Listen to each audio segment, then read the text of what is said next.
பிரியா. இது என் அண்ணன். என் பேரு அருண்ங்க. ஒண்ணும் இல்லைங்க, இத்தனை வருஷமா இருள்ல வாழ்ந்த வாழ்க்கையே வெறுப்பாயிடுச்சு. அதான் வெளிச்சம் இருக்க இடமா பார்த்து நாங்க போய்கிட்டு இருக்கோம்.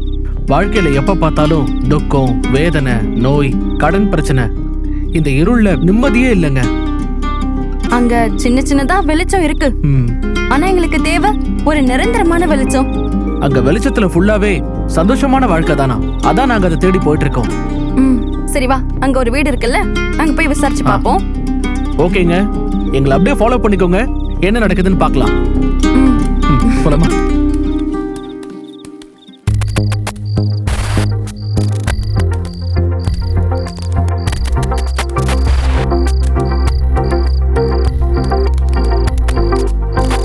இந்த வீட்ல யார் இருக்காங்கன்னு தெரியல. நம்ம வேணா கதவு தட்டி பார்க்கலாம்.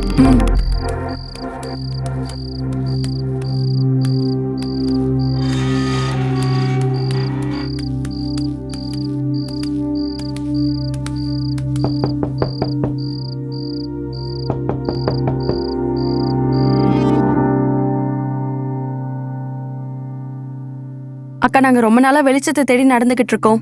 எல்லாரும் வழிய மாத்தி மாத்தி சொல்லிக்கிட்டு இருக்காங்க. நடந்து நடந்து ரொம்ப டயர்டா இருக்குக்கா.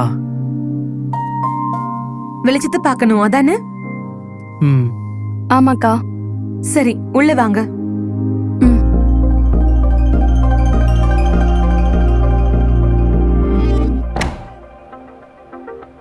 சரி, நீங்க உட்கார்ந்து ரெஸ்ட் எடுங்க.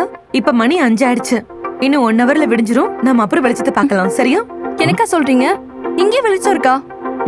ஆமா, நீங்க ரெஸ்ட் எடுங்க. நான் 1 ஹவர்ல டீ போட்டு எடுத்துட்டு வரேன். சரியா?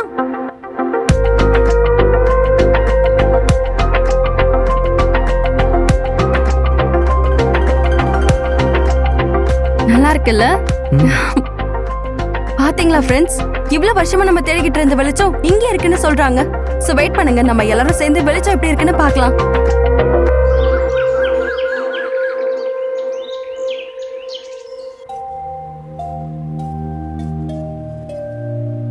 தம்பி, தம்பி, டீ எடுத்துக்கோங்க. ரொம்ப டயர்டா இருந்ததுக்கா, அதான் தூங்கிட்டோம். அதெல்லாம் ஒரு பிரச்சனையும் இல்ல. வெளிச்சத்தை பார்க்க போலாம். நீங்களே போலாமா?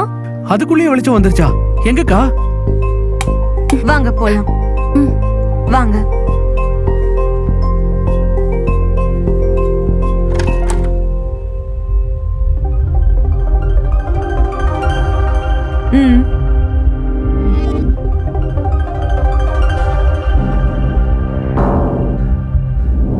எனக்கு வெளிச்சமே இல்ல.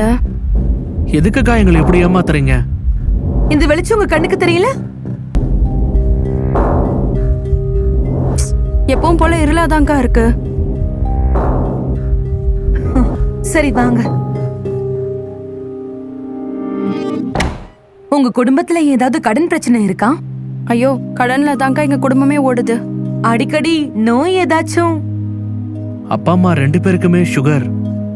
அப்பாக்கு ஒரு விரலே எடுக்க சொல்லிட்டாங்க. இப்ப அவங்க எங்க?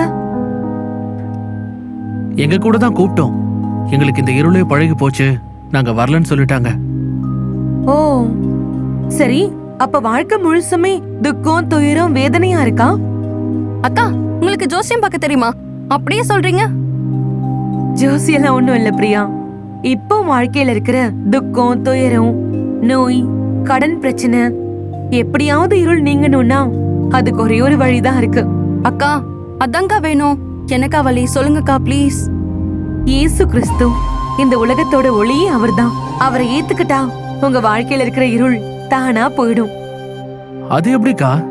இயேசுவை ஏத்துக்கிட்டா எங்க பிரச்சனை எல்லாம் போயிடும்? கொஞ்சம் வருஷத்துக்கு முன்னாடி உங்களை விட கஷ்டமான நிலைமையில தான் நாங்களும் இருந்தோம். எனக்கா சொல்றீங்க? அதை இப்ப நினைச்சா கூட ரொம்ப பயமா இருக்கும்.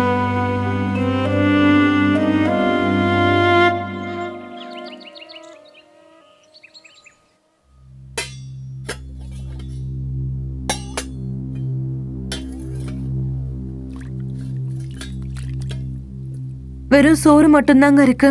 குழம்பு வைக்க காசு இல்ல. 2 வெங்காயம் மட்டும் உரிச்சு தரட்டுங்களா?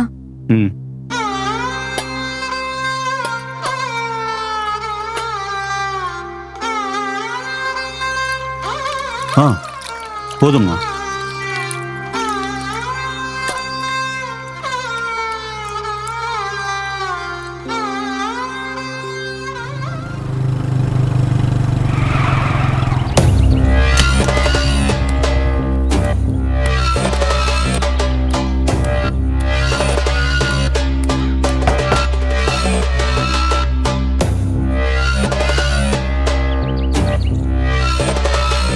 போய் யாருன்னு பாருமா.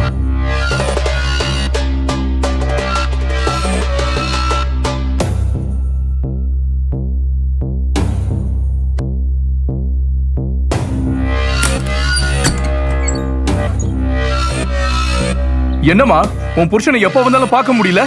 கடன் வாங்கும் போது மட்டும் ஓடோடி வந்தா. ஐயா, பிள்ளைக்கு உடம்புக்கு சுகம் இல்ல. அதான் மருந்து வாங்க காசு எங்கேயாச்சும் வாங்கிட்டு வந்து மருந்து வாங்கிட்டு வரலான்னு போயிருக்காரு ஐயா. குழந்தைக்கு உடம்பு சரியில்லைனாலும் கடன் வாங்கி தான் வாங்கணுமா? உங்களுக்கு எல்லாம் எதுக்குமா பிள்ளை? சாயந்தரம் வருவேன், பணம் வரல நடக்கிறதே வேற.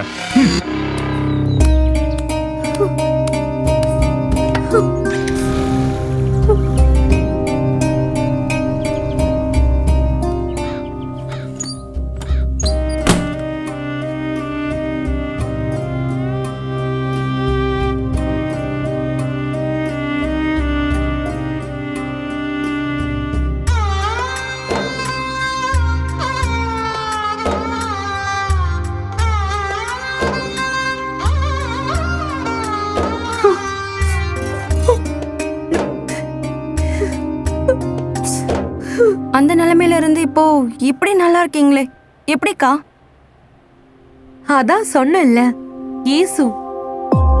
புரியல. என் பொண்ணுக்கு மருந்து வாங்க கூட காசு இல்லாத நிலைமையில கடன் பிரச்சனையில இருந்து தப்பிக்கிறதுக்காக இந்த ஊரை வெட்டி காலி பண்ணி போயிருந்தோம்.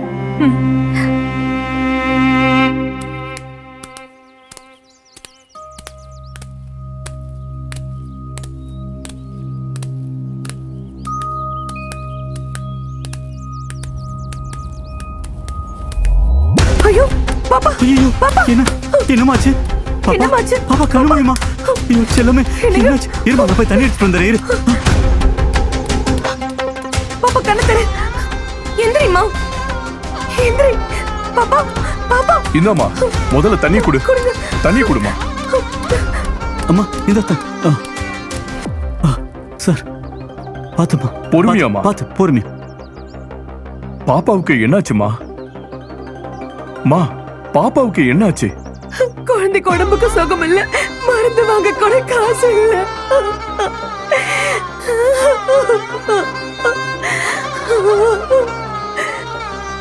வந்தது யாருக்கா? அம்மா, உங்க ஹஸ்பண்ட் குழந்தைங்களாம் எங்கக்கா? அவங்க ஸ்கூல்ல இருந்து டெல்லிக்கு நேஷனல் ஸ்போர்ட் போயிருக்காங்க. ஓ, சொல்லுங்க, அப்புறம் என்னாச்சு? அப்புறம் தான் என்னோட வாழ்க்கையில நீங்க தேடிட்டு இருக்கிற வெளிச்சமே வந்துச்சு.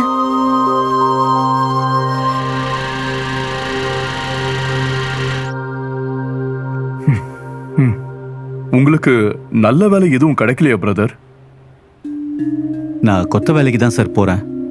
ஆனா தினமும் வேலை கிடைக்கிறது இல்ல சார். ஓ, இந்த வீட்டை கட்டின இன்ஜினியர் என்னோட ஃப்ரெண்டு தான். அவர்கிட்ட பேசிடுறேன். அவர்கிட்ட வேலை பார்க்க உங்களுக்கு ஓகே தானே? தாராளமா பாக்குறேன் சார். அப்புறம் ஒரு முக்கியமான விஷயம், உங்களுக்கு இயேசுவை பத்தி தெரியுமா? கேள்விப்பட்டிருக்கேன் சார், ஆனா ரொம்பலாம் தெரியாது. மனுஷன் பண்ண பாவங்களாலதான் இன்னைக்கு இந்த போராட்டமான வாழ்க்கை. அப்படி நம்ம பண்ற பாவங்களை மன்னிச்சு நல்ல வாழ்க்கையை கொடுக்கிற தெய்வம் இயேசு மட்டும்தான். இயேசு எப்படிங்க நம்ம பாவத்தை மன்னிக்க முடியும்? மனுஷ செய்யற பாவம் மன்னிக்கப்படணும்னா ரத்தம் சிந்துதல் வேணும். நாம செய்த பாவங்களுக்காக ஒரு தெய்வமே மனிதனா வந்து ரத்தம் சிந்தினாங்க. அவர்தான் இயேசு. அவரை விசுவாசிச்சு ஏற்றுக்கொள்றப்ப நம்முடைய பாவங்கள் மன்னிக்கப்படும். அப்போ பாவம் மன்னிக்கப்பட்டா நம்ம பிரச்சனை எல்லாம் நீங்கிடுங்களா? கண்டிப்பா. அவரு நம்முடைய பாவங்களுக்காக ஒப்பு கொடுக்கப்பட்டோம் நாம நீதிமான்களாக்கப்படுவதற்காக எழுப்பட்டோம்னு இருக்கிறாருன்னு பைபிள்ல வசனமே இருக்குமா? கொஞ்சம் புரியுற மாதிரி சொல்லுங்க சார்.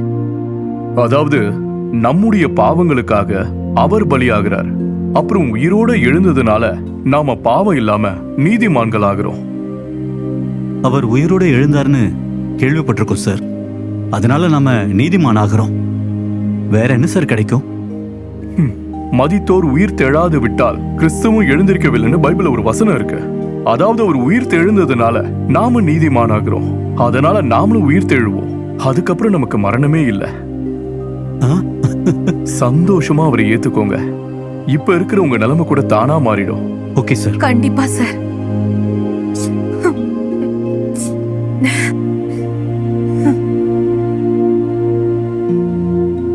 அப்போ எங்களுக்கு இருக்கிற இந்த இருளான வாழ்க்கை மாறிடுமாக்கா? இயேசு கிறிஸ்து சிலுவையில மரணிக்கும் போது 3 மணி நேரம் உலகமே இருள்ல இருந்துச்சு. அது உலகத்தோட பாவங்களை அவர் சுமந்து தரணும். அவர் உயிர் தெழுந்தப்போ ஒளி வந்துச்சு. அது பாவம் மரணம் எல்லாத்தையும் வென்ற ஒளிமா. இந்த உலகத்தின் மெய்யான ஒளி அவர்தான். அவரை ஏற்றுக்கொள்றப்ப உங்க இருள் தானா போயிடும். ஓ, கேட்கவே ரொம்ப சந்தோஷமா இருக்குக்கா. அவரை நாங்க ஏற்றுக்கொள்ள என்னக்கா பண்ணணும்? அவர் என்னோட பாவத்துக்காக மரணித்தார், எனக்காக உயிர்த்தாருங்கிறத நம்புங்க. அவர்கிட்ட நிறைய பேசுங்க. அப்ப கூடிய சீக்கிரம் எங்க வாழ்க்கையிலும் வெளிச்சம் வந்துரும்ல? கண்டிப்பா. அப்புறம் இந்த பைபிள்ல உள்ளத படிங்க. இன்னும் அவரை பத்தி நல்லா தெரிஞ்சுக்கலாம். அப்போ நாங்க கிளம்புறோம்க்கா.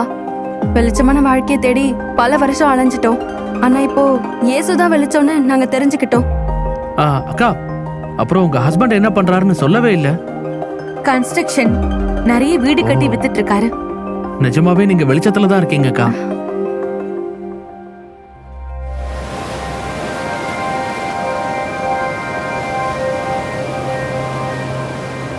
பாத்தீங்களா, தேவன் படைத்த இயற்கை எவ்வளவு அழகா இருக்குன்னு. அவரோட நன்மைகளை நம்ம வாழ்க்கையிலயும் பார்க்கணும்னா அவர் கொடுத்த வெளிச்சம் நமக்குள்ளேயும் வேணும். யோபு சொன்ன மாதிரியே அவர் அருளிய வெளிச்சத்துல நாங்க இந்த இருளை கடந்து வந்திருக்கோங்க. இயேசு கிறிஸ்து உயிர் தெழுந்தார். அத விசுவாசித்து அறிக்கை பண்றப்போ நமக்கு ரட்சிப்பு உண்டுங்க. வாழ்க்கையில நம்பிக்கை உண்டு, நித்திய ஜீவனும் உண்டுங்க. சரிங்க, நாங்க இப்ப எங்க போயிட்டு இருக்கோம் தெரியுமா? எங்களுக்கு கிடைச்ச இந்த வெளிச்சம் எங்க அம்மா அப்பாக்கும் கிடைக்கணும். எங்க சொந்தக்காரங்க, எங்க ஊருக்காரங்க எல்லாத்துக்குமே கிடைக்கணும். அத சொல்லதாங்க நாங்க போயிட்டு இருக்கோம். பாய்.